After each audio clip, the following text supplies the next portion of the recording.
Émeraude. Emmanuel.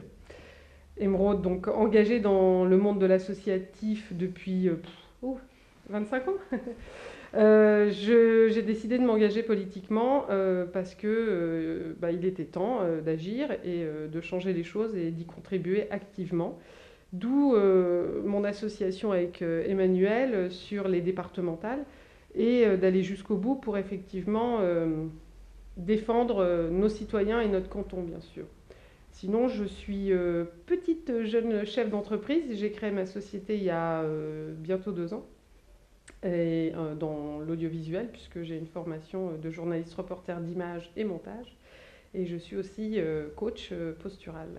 Mais ça, c'est ma vie active. Et puis ma vie militante, depuis plusieurs mois, c'est tracté. Mais depuis plusieurs années, c'est aussi accompagner les gens qui ont du mal à rédiger leur courrier, ce qu'on peut appeler un écrivain public. Voilà. Emmanuel. Donc Emmanuel Hoyer, je suis élu roubaisien. Donc je suis maire des quartiers sud, coordinateur des mairies de quartier et élu à la communauté urbaine également. Avant ça, j'étais salarié dans le privé. J'ai arrêté de travailler pour mon mandat, puisque je considère que il fallait que je m'engage à fond, à 100%, pour pouvoir faire des réalisations pour et avec les habitants de Roubaix. Je suis très attaché à la participation citoyenne. Donc mon but, c'est de faire participer les habitants aux décisions de leur quartier, de leur rue, de la ville, et de travailler avec eux sur l'avenir de Roubaix. Mon parcours personnel, depuis tout petit, en fait, j'ai toujours été dans le milieu associatif avec des parents qui étaient très très actifs dedans. Un papa qui était actif politiquement, mais comme moi non carté. Donc il m'a transmis des valeurs de travail au niveau politique, mais la vraie politique, c'est-à-dire le vrai sens de la politique, s'occuper des affaires publiques, et donc pas être partisan d'un parti, pas défendre un parti, mais défendre surtout les habitants. Ouais, d'ailleurs, c'est pas anodin, t'es né quand ? 14 juillet. Ouais, voilà, vous avez tout compris. Pourquoi vous vous présentez tous deux aux élections départementales ? Pourquoi avoir fait le choix de ces élections-là particulièrement ? Alors, longue histoire. Moi, j'ai vu mes impôts augmenter très vite, en très peu de temps. Ça m'a soulevé des vraies interrogations. Je me suis dit, je ne suis pas une vache à lait. Mais j'aime comprendre, et étant déjà bien sur le terrain en tant que citoyenne engagée, c'était important pour moi d'aller gratter plus loin. Et c'est là où je me suis dit, oula, tout le monde va dans tous les sens, mais personne va à l'essentiel. Et j'ai dit, stop, l'hémorragie. Donc si effectivement il faut agir, je mouille ma chemise, en faire un crédit bancaire perso, puisque quand on fait une campagne politique, on s'engage financièrement. Ça, c'est important de le préciser, c'est pas anodin. Et puis derrière, monter une équipe, puis trouver des associations, des idées de pensée communes, chose que j'ai retrouvée avec Manu. Et c'était important. Et pourquoi les départementales, pour répondre plus précisément à la question ? Parce qu'il y a des enjeux et que les départementales, c'est notre quotidien tous les jours. Il n'y a pas une situation où il n'y a pas un lien avec le département. Et c'est important de le dire. Maintenant, il faut savoir structurer les choses. Et ça, c'est important. Alors, je ne vais pas reprendre ce que tu viens de dire, parce que tu l'as bien expliqué, notamment sur le fait que tout le monde est touché par le département sans forcément le savoir. Parce qu'il y a un problème quand même qui existe, c'est qu'on n'a pas de proximité avec le département. Pourtant, c'est juste l'étape au-dessus d'une municipalité. Et donc, moi, j'ai envie qu'on retrouve cette proximité, de travailler avec les élus, avec les habitants, de façon à remettre un lien entre les habitants, les élus et les services du département. Il faut qu'on arrive à travailler avec tout le monde et refaire de la proximité. Et ensuite, il y a des gros enjeux, notamment sur les aides sociales. On sait que sur notre secteur, on pourra rappeler notre canton, c'est Roubaix, Waterloo, Lers, c'est Roubaix, c'est une partie de Roubaix, mais principalement Roubaix et Waterloo, on a quand même de gros besoins en aide sociale et un gros besoin d'accompagnement. Donc c'est important d'avoir des élus de proximité au niveau du département, et nous c'est ce qu'on compte faire, et de le faire différemment et avec du bon sens et de la proximité. Alors pour compléter, l'ERS aussi a besoin d'aide et d'accompagnement, puisqu'il y a un domaine qui est essentiel aussi dans les départements, c'est les personnes âgées. Et c'est vrai que l'ERS a une grande population de personnes âgées. Pas toutes fort heureusement. Et il y a une vraie mixité dans cette petite ville qui est géniale et important de préciser. Sa dynamique aussi, parce qu'elle s'implique avec nous. Et ça, c'est important de rappeler que les Lersois ont toute leur place, tout comme les Watrelosiens qui ont aussi toute leur place. Et ce petit bout de Roubaix, qui est important, sur lequel tu agis énormément, puisque tu en es aussi en grande partie... Alors, je suis maire de quartier sud, donc il y a le nouveau découpage qui a été bien calculé. J'ai pas la Comme totalité, par hasard. comme par hasard, ouais, j'ai pas la totalité de ma mairie de quartier, mais on a quartier des Auchamps, où le bailleur social principal c'est Partenord. Partenord, c'est le département. C'est important. C'est important, c'est des gens avec qui je travaille régulièrement. On a réussi à nouer de bonnes relations, on est sur des projets ensemble, donc il y a une continuité à faire avec ça. Quartier Justice, qui est peut-être un quartier un petit peu ressemblant à l'ERS au niveau de la population, mais avec qui on arrive à faire énormément de choses au niveau associatif. Les Trois Ponts, le Pile, c'est des quartiers, alors là je sors de ma mairie de quartier, mais c'est un secteur où je suis régulièrement. Et encore la semaine dernière, j'étais avec la maire de quartier Est, donc Milou Dahala, en visite voilà, dans le quartier. C'est un quartier que j'affectionne. Depuis qu'on est élu, j'y passe du temps. Alors sans savoir que je partirais sur les départementales et que ce serait dans le canton. Mais voilà, c'est un secteur où il y a énormément de choses à faire et où on apprend beaucoup avec les habitants. Donc c'est vraiment intéressant. Et puis il y a un petit bout du Nouveau-Roubaix. Ce petit bout je connais bien puisque j'y habitais pendant de nombreuses années. Donc voilà, quoi, c'est tout un secteur qui m'est proche et où je connais bien les habitants et leurs besoins. C'est en immersion. Alors, il est important de préciser que l'avenir du département, il y a des grandes interrogations sur certains domaines, mais elle a des compétences bien précises. Certaines vont être dispatchées. Donc notre métier, ou tout au moins notre mission, sera effectivement de faire du préventif et non pas du curatif, comme on le vit depuis plusieurs années. Et surtout, dans cette démarche préventive, préparer justement à la bonne transmission aux institutions dites. Alors, je vais peut-être donner un exemple justement là-dessus. On sait par exemple que notamment il y a la voirie. Qui va partir sur la métropole européenne de Lille, donc anciennement la communauté urbaine. Il va être important de suivre le départ du département, l'arrivée à la MEL, communauté urbaine, de façon à être certain que tout se passe bien et puis qu'on n'ait pas de pertes entre-temps. On sait que c'est des grosses machines à déplacer, donc c'est pas simple, ça coûte cher, et donc il va falloir des élus qui soient des deux côtés. L'avantage, c'est que justement, en étant élu au département, dans mon cas personnel, je suis aussi élu à la communauté urbaine et notamment je suis sur la commission voirie. Donc ça va permettre de vraiment optimiser ce déplacement et d'avoir quelqu'un qui va pouvoir suivre tout ça. Parce que si on n'a personne pour suivre les dossiers au niveau politique, il peut y avoir des risques. Ouais, c'est un peu ce qu'on disait avec Joël Coteny qu'on a rencontré, qui effectivement nous soutient déjà, c'est important de le préciser, et qui était sur la zone de l'ERS pour on va dire les cantonales, parce que c'était les cantonales avant, donc en tant que conseillère générale. Et elle nous a énormément briefé et puis aussi préparé, dans le sens où c'est important de pouvoir travailler de façon collaborative et dynamique.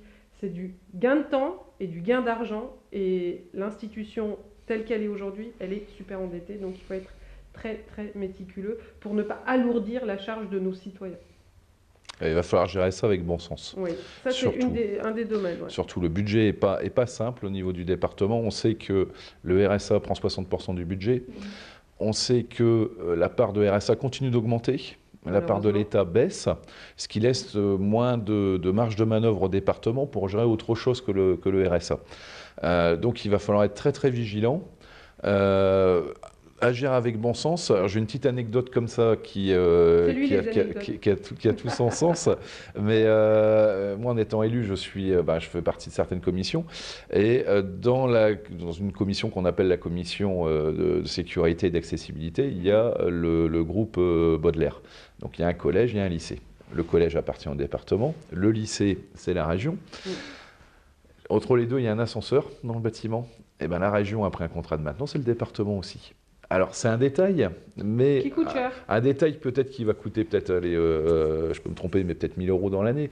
C'est pas énorme, mais si on multiplie ça, C'est un SMIC, presque. tous les détails, voilà. C'est un SMIC pour quelqu'un qui a le RSA, C'est encore ça moins. représente une somme, parce qu'il Voilà. il l'a pas dans l'année. Donc voilà, à un moment, il faut se poser les bonnes questions et se dire comment on fait pour déjà résoudre tous ces petits soucis. Alors, évidemment, on aborde la question du RSA, 60% du budget du département, parce que si on découpait, comme l'a si bien fait un des élus qu'on connaît, sur 100 euros, bon, ben, c'est 60 euros quand même, hein, la part du RSA. Le RSA, il faut vraiment se poser les bonnes questions. Il y a d'autres méthodes d'accompagnement. Il faut vraiment alléger les assistantes sociales qui dépendent du département, parce qu'elles se retrouvent à faire que de l'administratif, du remplissage de dossiers.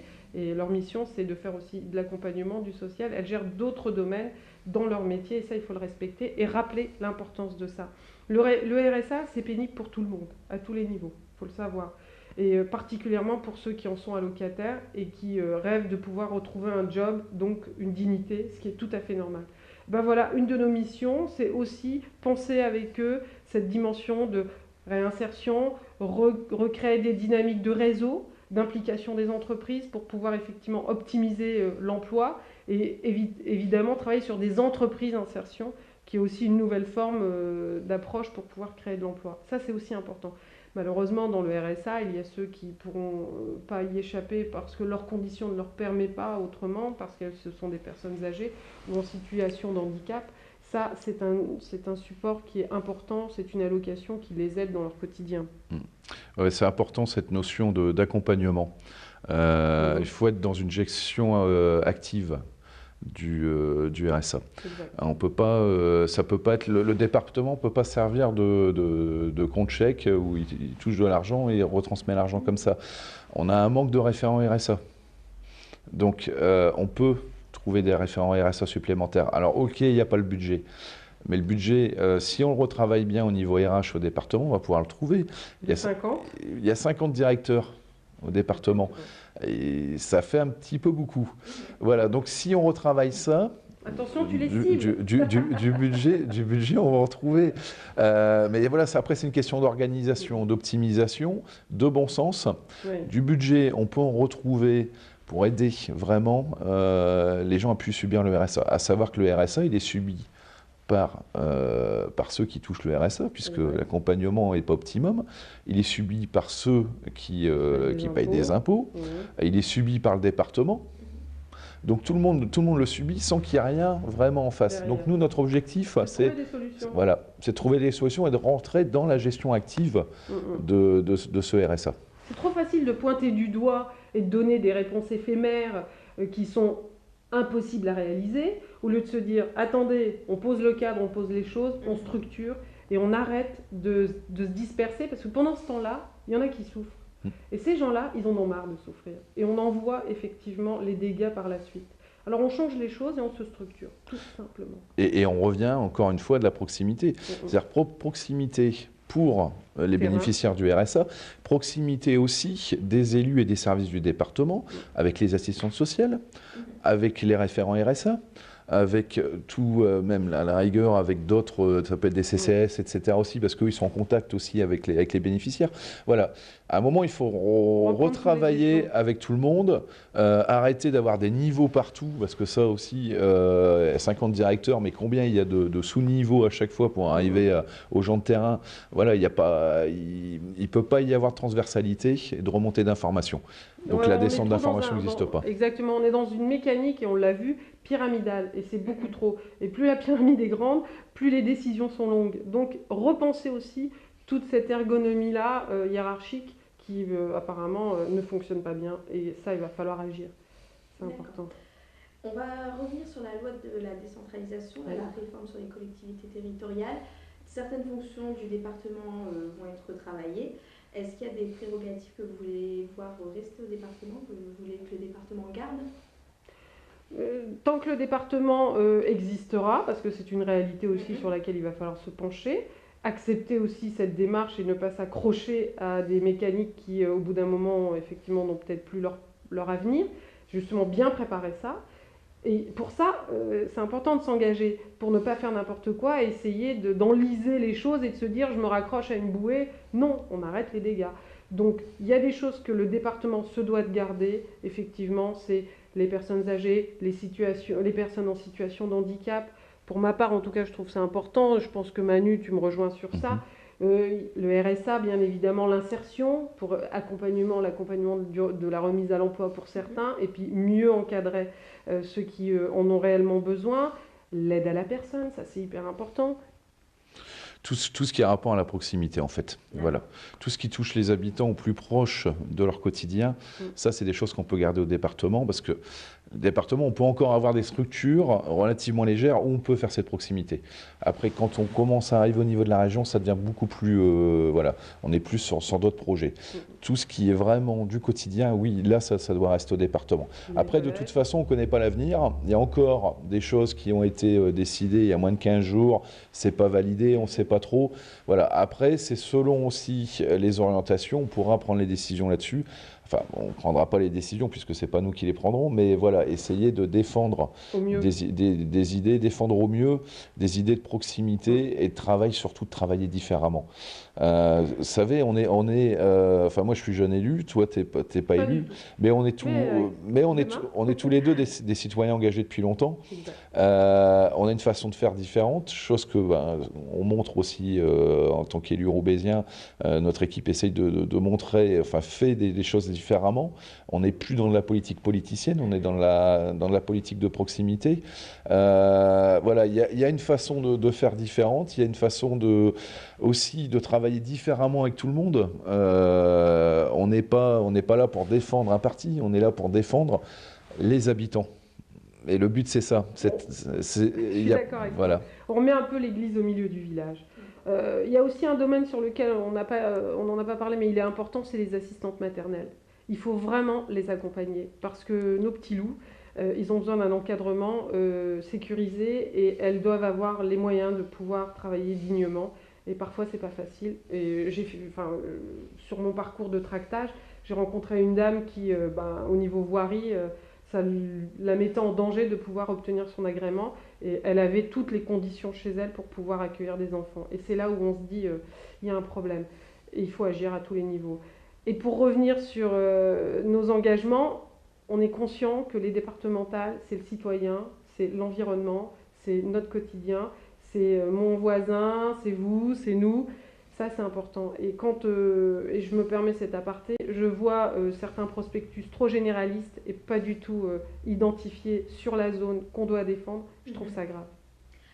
On parlait d'habitants, de citoyens. Vous n'avez pas l'impression qu'on trompe les lecteurs là, avec cette loi qui n'a pas encore été votée ?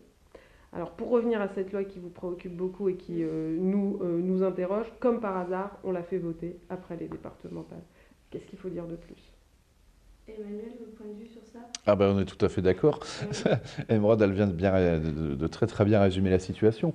Voilà, on est parti sur une élection, sur un département dont on ne connaît pas l'avenir. Il y a des choses qui sont encore en discussion. C'est prévu, mais après, voilà. C'est juste invraisemblable en fait. On est dans quelque chose d'invraisemblable. Je ne vois pas d'autres mots. Déjà avec le redécoupage. Vous ne pensez pas que ça rentre dans le jeu de l'abstention aussi ? Mais c'est un risque pour l'abstention. Moi, les remontées qu'on a pu avoir sur le terrain, les habitants ne comprennent pas ce redécoupage. Honnêtement, quand on parle aux habitants du département, on dit les cantonales, parce que si on change de terme, on change de découpage. Les découpages sont assez compliqués, notamment, sur Waterloo et l'Air, ça va, c'est l'ensemble de la commune. Mais même l'Air, nous c'est avec l'Anneau, non, c'est plus avec. Sur Roubaix, c'est encore plus compliqué parce qu'au sein même d'un grand quartier, comme le quartier sud, il y a une partie sur Roubaix 1, une partie sur Roubaix 2. Donc les gens sont perdus et j'ai eu des retours sur Roubaix, même de monde associatif qui me disaient, mais les habitants ils viennent nous voir, ils ne comprennent pas. Ils ne comprennent pas, on est sur quel canton ? C'est sûr. Moi, ce que j'ai envie de vous dire, et c'est ça qui est intéressant, c'est qu'ils ont voulu nous duper, c'est ça ? Oui, on peut dire ça. On peut dire ça, ouais. Ils ont voulu nous duper en faisant tout tout ce mélange et nous perdre. Mais je dirais qu'il faut arrêter de nous prendre pour des imbéciles, pour ne pas dire autre chose, et qu'on va le prouver lors des élections. Et moi, j'ai confiance aux citoyens qui vont aller voter, parce qu'au moment d'aller voter, ils vont réfléchir à 2 fois et ils vont entendre ce qu'on leur dit. C'est pas comme ça qu'on doit nous traiter. Ça, c'est clair. Comment vous ressentez un peu la participation des Roubaisiens sur cette élection ? Sur la participation des Roubaisiens, ça risque d'être un peu difficile parce que, comme je disais, les gens ont du mal à comprendre comment alors c'est déjà pas le département, historiquement, ça n'a jamais passionné forcément les habitants. Un contexte politique qui fait que ça les passionne pas plus parce que il y a une vieille habitude de faire de la politique politicienne qu'il faut changer. Nous, notre objectif, c'est de changer les choses aussi. On a commencé à le faire à Roubaix. Avec Émeraude, depuis qu'on se connaît, on a discuté de tout ça. Et Émeraude, je sais qu'elle a envie de changer les choses aussi. Et c'est pour ça qu'on y va, c'est pour changer aussi des choses. Montrer qu'il faut remettre de la proximité. S'il n'y a pas de proximité, enfin demander aux habitants s'ils connaissent leur conseiller général. À part l'air, ils m'ont tous cité Joël Cotigny. Ouais. Mais sinon, ils ne connaissent pas. Donc ça prouve bien qu'il y a un souci. Ça prouve bien qu'il n'y a pas de proximité.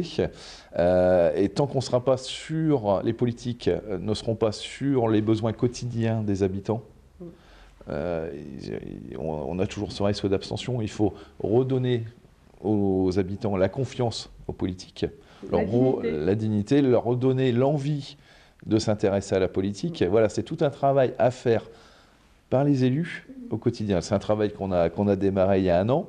Ça ne va pas se faire sur 1 an, ça va se faire sur plusieurs années. On travaille également avec d'autres communes de la métropole lilloise. Ça fait énormément plaisir. On travaille même sur la mutualisation de moyens avec d'autres villes. Voilà. Après, moi je le vois, la communauté urbaine, Guillaume Delbarre travaille beaucoup avec d'autres vice-présidents, d'autres maires de communes. Donc des projets avancent.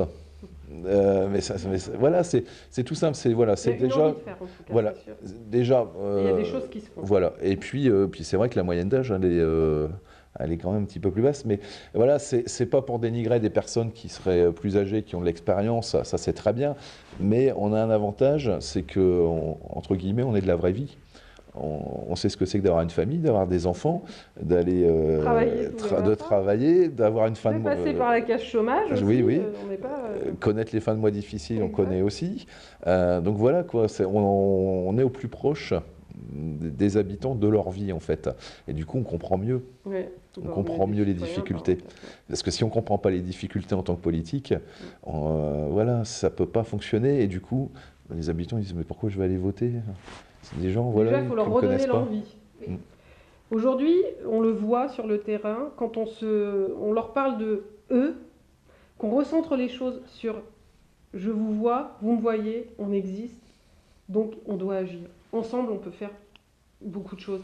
J'aime beaucoup ce dicton que défendent les femmes chefs d'entreprise en France, le mouvement FCE, c'est « seuls nous sommes invisibles, ensemble nous sommes invincibles ». Et ça me donne envie de leur crier tous les jours et de leur dire, voilà, plus on le fait rentrer dans notre tête, méthode Coué, plus on va y arriver. Donc c'est ensemble qu'on doit y aller et on va bouger les choses. Et si vous ne remontez pas les choses, et si nous, en tant que représentants, on mouille notre chemise quand même, hein, on se présente, on va sur le terrain, on s'engage, on remonte les choses. Donc on a un devoir. Et la politique n'est pas que de l'intéressement, comme on peut le voir, c'est un engagement. Et ça, c'est important de le notifier. Il y a également un engagement, enfin 2 engagements. Je reviens sur la proximité, mais c'est ma passion. Mais c'est vrai, c'est vraiment une passion. C'est l'enjeu, oui. Puis c'est vrai que voilà, la participation citoyenne, c'est là où on peut réussir à faire beaucoup de choses et beaucoup de réussites. On a commencé... La participation citoyenne, voilà. Ça, on en parlait tout à l'heure, mais voilà, ce sont des petits exemples de faire un petit aménagement, un coin de rue avec les habitants. On les aide à démarrer, ensuite c'est eux qui le gèrent, ça vit bien. Pourquoi ça vit bien? Parce qu'il y a une implication. Parce qu'on leur donne envie d'aimer leur rue. Et du coup, après, ils vont aimer leur quartier, ils vont aimer leur ville. Puis après, ils vont aller voter. Voilà, c'est tout un cercle vertueux. C'est une mécanique essentielle. c'est un peu regagner son autonomie réelle. Et pour pouvoir la regagner, il faut savoir se réapproprier son environnement. Et ça, c'est les choses qu'on doit, nous, conscients de ça, et ceux qui en ont aussi conscience et qui peuvent écouter ce qu'on est en train de dire et partager, eh ben, c'est en se serrant la main et avancer ensemble qu'on y arrivera. Ça, c'est un... Ouais, et les 2 engagements dont je voulais parler, c'est 2 engagements qu'on tient à Roubaix et que nous, on tiendra au niveau du département. C'est un habitant qui veut un rendez-vous avec un élu, il aura un rendez-vous. Soit dans un bureau, soit sur le terrain. J'ai toujours mon plus beau bureau, c'est la rue. J'y passe beaucoup de temps. Et le deuxième engagement, c'est aussi d'aller au-devant des habitants. C'est pas attendre qu'ils viennent à nous, c'est aussi à nous d'avoir la démarche de dire, bah voilà, on sera présent à tel moment dans un quartier, quitte à être dehors et se rassembler, mais voilà, aller au-devant et aller les rencontrer. Et donc, qu'ils puissent avoir un rendez-vous, mais alors ça paraît bête, mais on l'a vécu. Nous, ici à Roubaix, ils avaient du mal à avoir des rendez-vous avec les élus. Et on a passé des journées à recevoir des gens qui étaient contents de enfin avoir rendez-vous avec un élu. Moi, je me souviens d'un habitant, il m'a dit, j'en reviens pas, il fait, j'ai téléphoné. On m'a dit, oui, vous pouvez avoir un rendez-vous avec le maire. J'ai eu un rendez-vous avec le maire de quartier. Il vient chez moi. Et j'ai eu l'engagement, et en plus vous venez. Mais on en était à ce point-là, c'est-à-dire avoir un rendez-vous et d'avoir un élu de quartier qui se déplace chez l'habitant, ça n'existait plus. Il faut remettre ça en place. Et ce jour-là, on a trouvé plein d'idées. Et c'est quelqu'un qui s'engage aussi maintenant pour le quartier pour faire des choses. Donc ça c'est... Voilà. Il faut le faire aussi pour le département. C'est tout à fait réalisable. Les gens ont perdu un peu cette dimension d'espoir. Mais la graine est toujours là. Il suffit de l'arroser tous les jours. Et on n'est pas des politiciens. Donc voilà.